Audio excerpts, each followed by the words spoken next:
आज मी मिरची करणार आहे, ती पण वेगळ्या प्रकारची। आणि मिरची आपल्याला कशी पाहिजे बघा, अशी पाहिजे। पोपटी कलरची मिरची असते, लांब, जास्त तिखट नसते ही मिरची ती।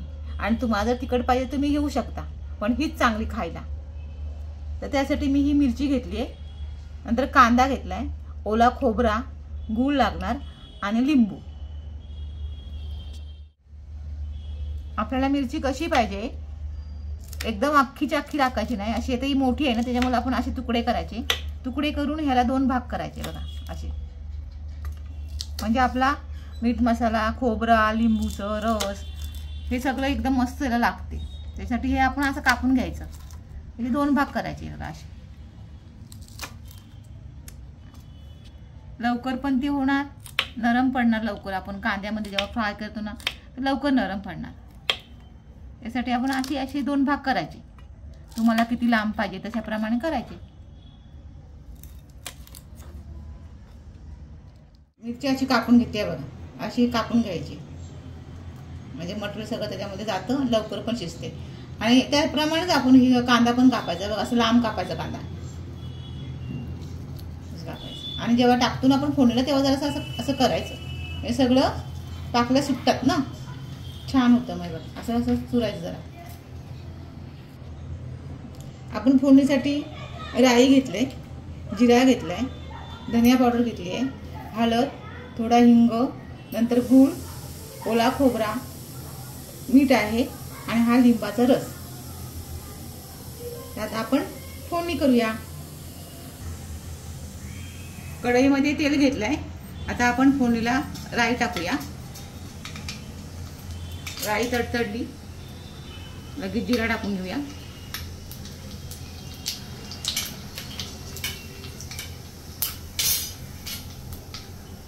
लगेच कांदा टाकून घेऊ।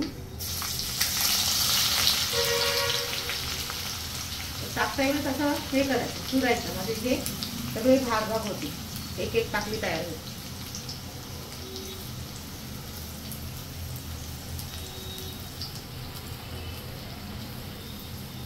आणि कांदा थोडा जास्तच वापरायचा, म्हणजे छान वाटतं खायला। कांदा जास्त असल्यानंतर मस्त जाते, आणि नुसतीच मिरची असली तर एवढं खास नाही वाटत। आणि तो कांदा आता आपला भाजीपर्यंत तो मऊ मऊ होणार, त्यानंतर कमी होणार, म्हणून कांदा जरा जास्त घ्यायचा।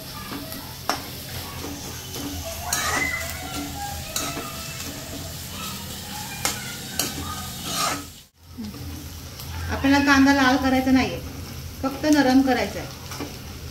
कांदा आणि मिरची सेम ठेवायला पाहिजे आपल्याला, लाल केल्यानंतर मग ते वेगळंच वाटणार।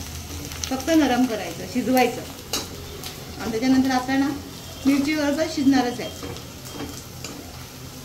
आपण भाजीला वगैरे लाल करतो ना कांदा, तसा नाही लाल करायचा। आता होतच आलंय बघा, हलका ढवळत राहायचा आणि गॅस जरा स्लो ठेवायचा।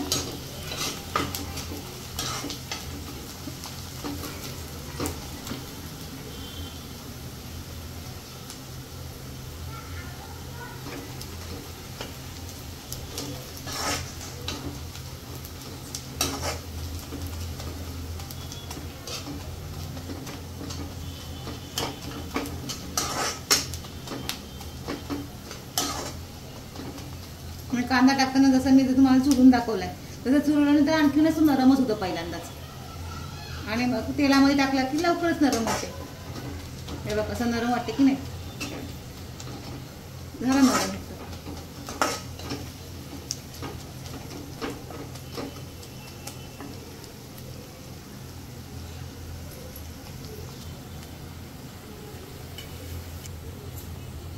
आता कांदा कसा नरम झाला बघा, मऊ मऊ झालाय, असं मऊ व्हायला पाहिजे। आता मी थोडी हळद टाकून घेते,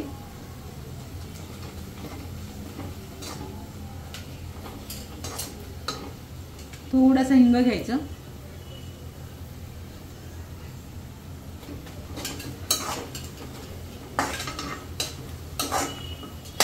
धना पावडर घ्यायची,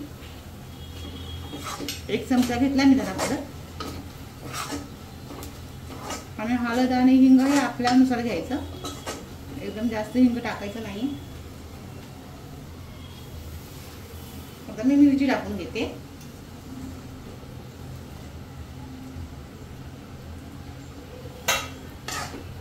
मस्त की मिक्स करून घ्यायचा.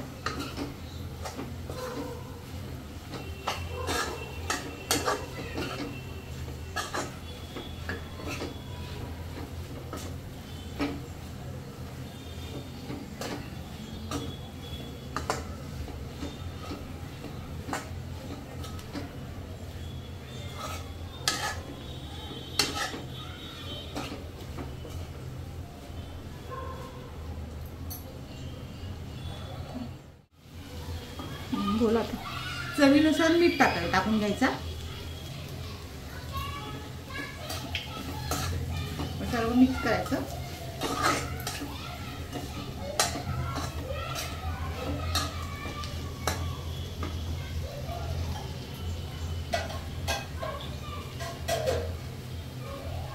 थोडं पाणी टाकून घ्यायचं म्हणजे आपली मिरची शिजून जाईल.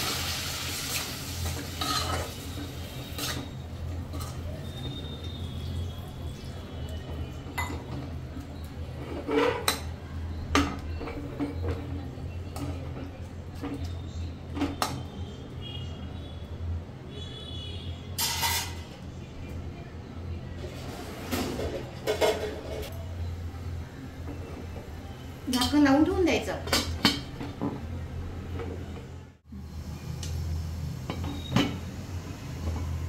बघूया तर आपली मिरची झाली का. हे बघा झाली, सुकी झाली मिरची पण शिजली बघा. नरम नरम झाली मिरची पण मस्त शिजून गेली. आता आपण त्याच्यामध्ये गूळ टाकूया, थोडासा लिंबाचा रस आणि ओला खोबरा. बघा गूळ घ्यायचा, तुम्हाला किती पाहिजे तसं टाकायचं. जास्त गूळ नको पाहिजे नाही टाळायचा, पण थोडा गूळ टाकायचा. एकदम चवीला मस्त होते. म्हणून आपल्याकडे कधी भाजी नसली, डाळ भात आणि ही मिरची तुम्ही पोटभर जेवा, अशी छान होते.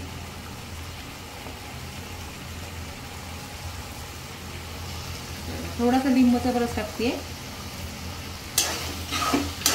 आंबट गोड तिखट अशी लागते एकदम मस्त. करून तर बघा तुम्ही. आणि राहते पण मस्त, ती खातच राहावं असं वाटतं. बघा ओला खोबरा टाकून देते.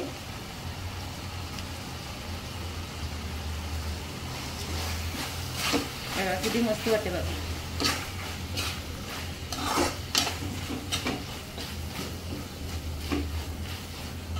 किती मस्त कलर आलाय. गूळ टाकलाय आणि लिंबाचा रस टाकलाय.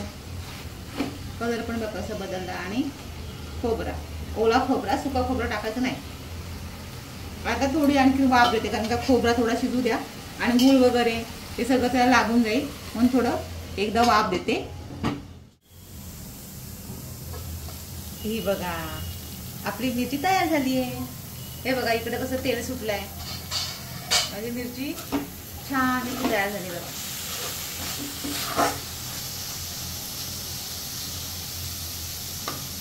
तर कोथिंबीर वगैरे टाकायची नाहीये. खाल तर खातच राहा. एवढी छान ही मिरची होते. बघा आपली मिरची झाली आहे. ही मिरची भातावर, आपल्याकडे जर भाजी नसली ना, डाळ आणि भात असला ना, तर ही मिरची एकदम मस्त खायला. पण भाकरी बरोबर पण छान, चपाती बरोबर पण छान लागते. पण एक जर आपल्याकडे नसली भाजी तर आपण डाळ भात खाऊ शकतो. त्याच्याबरोबर ही चटणी, मिरचीची चटणी. मिरचीच आहे, चटणी नाही मिरची आहे.